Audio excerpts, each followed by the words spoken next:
Beetlejuice is directed by Tim Burton and stars Michael Keaton, Winona Ryder, Gina Davis, Alec Baldwin, Jeffrey Jones, and Catherine O'Hara. The film tells a story about a couple who moves to New England, but unfortunately they get into a car accident which kills them both.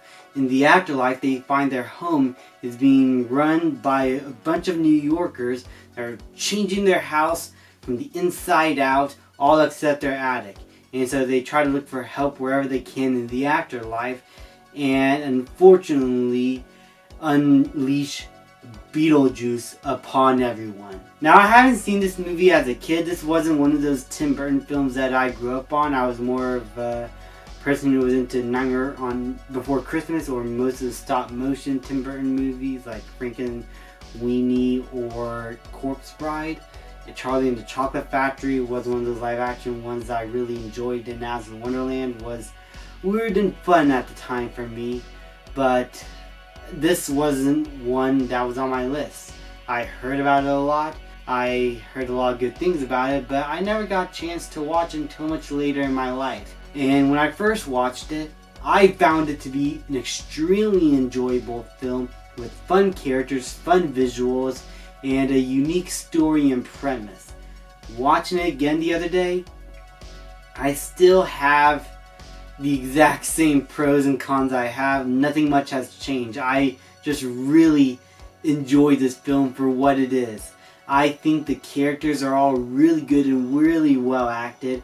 Gina Davis and Alec Baldwin have really great chemistry with one another, and you immediately buy into them as a couple. They feel like a couple, they talk like a couple, they care about each other immediately. You see their home life and who they are as people before the inciting incident occurs. And when they get to the afterlife, them trying to figure out how to basically get these people out of their house and be able to live on their own and keep everything the way it is just really fun to watch, because these performances are really fun, really energetic. These actors put everything into these roles, and I really enjoyed them. And that helps with the fact that Michael Keaton as Beetlejuice, the titular character, is not in the movie all that much. He is definitely referenced and is pivotal to the plot. And by the end of the film, he really does leave a mark. I'll get to him a bit later.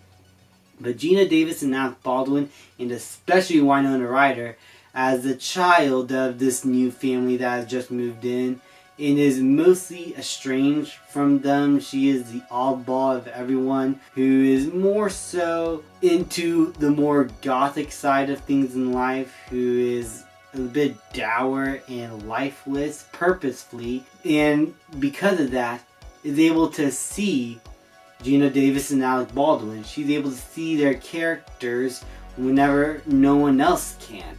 Because to everyone else, our couple in the movie are basically invisible. You can't see ghosts unless they move objects around and stuff like that. You cannot see them physically. But because of Winona Ryder's character being a bit more of an oddball here, and being able to see the dead and a lot of weird things that no one else can, she's able to form a connection with our couple, and it creates a bit of friction within their plans on whether or not they want to scare the family.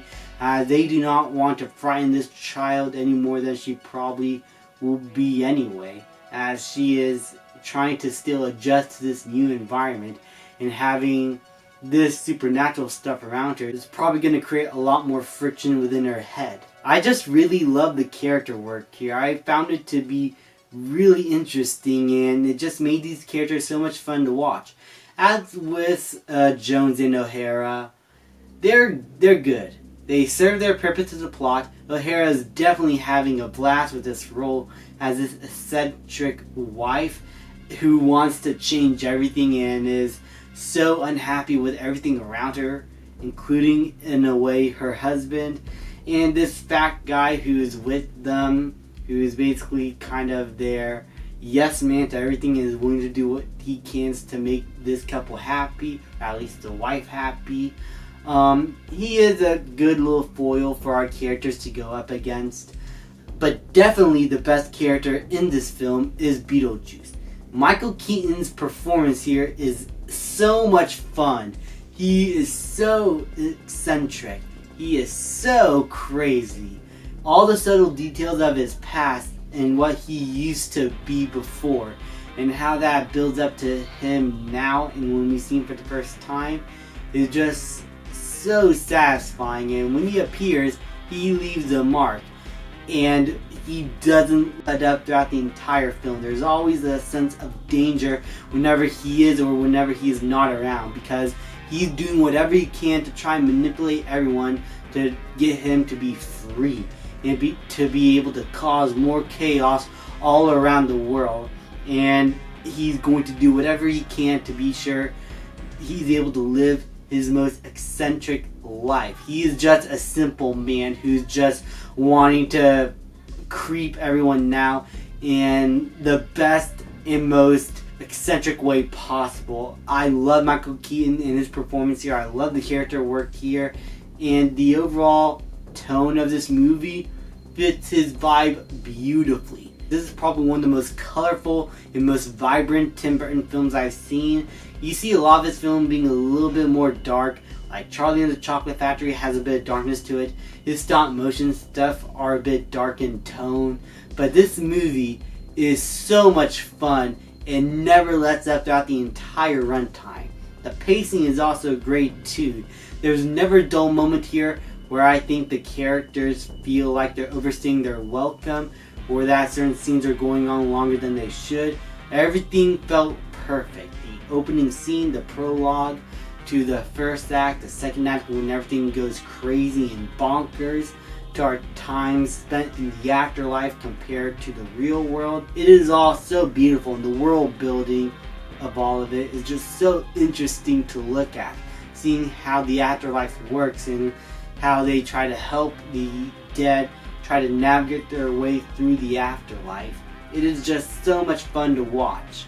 This is genuinely one of those Tim Burton movies that I technically have no actual problems with. I love the character work. The directing is flawless, and Tim Burton's mark is definitely felt here.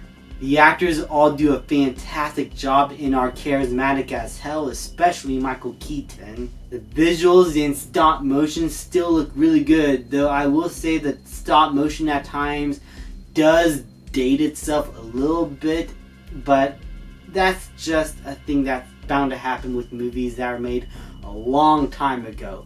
Visuals that looked good then would not look good now, and that's because of technology having to improve. Even then, there are some visuals here that definitely do look very cheap, even for its time, and it could have been better. But other than those technical issues here and there, I still found Beetlejuice to be one of my favorite Tim Burton films, and I'm going to give it an A. Thank you guys so much for watching. People like, subscribe, comment, and I will see you guys next time.